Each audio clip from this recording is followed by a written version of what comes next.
అమర్‌కి గుర్తుకు లేదని మనోహరికి నిజం తెలియగానే ఇక కుట్రల మీద కుట్రలు మొదలుపెట్టేస్తుంది. ముందుగా అమర్ దగ్గరికి వెళ్ళి అమర్‌తో మాట్లాడుతుంది.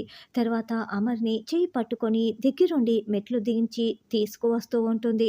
అప్పుడే హాల్‌లో ఆలోచిస్తున్న బాగి వాళ్ళు అమర్‌ని తీసుకొస్తున్న మనోహరి, అమర్ వైపు అందరూ షాకింగ్‌గా చూస్తూ ఉంటారు. కిందికి రాగానే అమర్‌ని బాగి చాలా ప్రేమగా చూస్తూ కన్నీళ్లు పెట్టుకుంటూ ఉంటుంది. అమర్ బాగి వైపు ఒక్క క్షణం కండ్లార్పకుండా తదేకంగా చూసి, మళ్ళీ ఏమీ గుర్తుకు రాకపోవటంతో తలదించుకొని వెళ్తూ ఉంటాడు. "రా అమర్" అంటూ మనోహరి దగ్గరుండి అమర్‌ని నడిపించుకు తీసుకువెళ్తూ ఉంటుంది.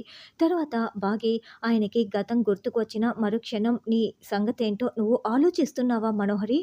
నీ గతి ఏమవుతుందో ఆలోచించుకో" అని బాగి వార్నింగ్ ఇస్తుంటే, "నేను ఆ మాత్రం ఆలోచించలేదనుకుంటున్నావా బాగి? ఇక ఈ సామ్రాజ్యం మొత్తం నాదే.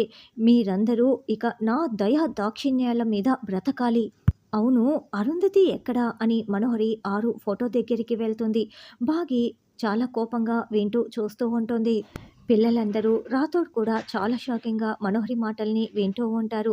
ఇక్కడ పాత ఆకాష్‌ని తీసేసి ఆ స్థానంలో కొత్త ఆకాష్ పిల్లోడిని చూపిస్తూ ఉంటారు. "అవును అరుంధతి, నువ్వే ప్రాణాలతో లేవు కదా! మరి నీ ఫోటో ఇక్కడ ఉండాల్సిన అవసరం ఏముంది? యాదమ్మ ఇలా రా, ఆ ఫోటో తీసుకువెళ్ళి స్టోర్ రూమ్‌లో పడేసేయ్" అని మనోహరి ఆర్డర్ వేస్తుంది. దాంతో బాగి మరింత కోపంగా మండిపడుతూ చూస్తూ ఉంటుంది.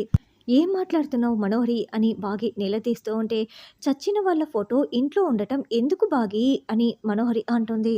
"చెప్తున్నది నీకే, తీసుకువెళ్ళు యాదమ్మ" అని మనోహరి చెప్పటంతో చెంబ ఆరు ఫోటోని పట్టుకు వెళ్తూ ఉంటుంది. బాగి ఏమీ మాట్లాడకుండా కోపంగా చూస్తూ ఉంటుంది.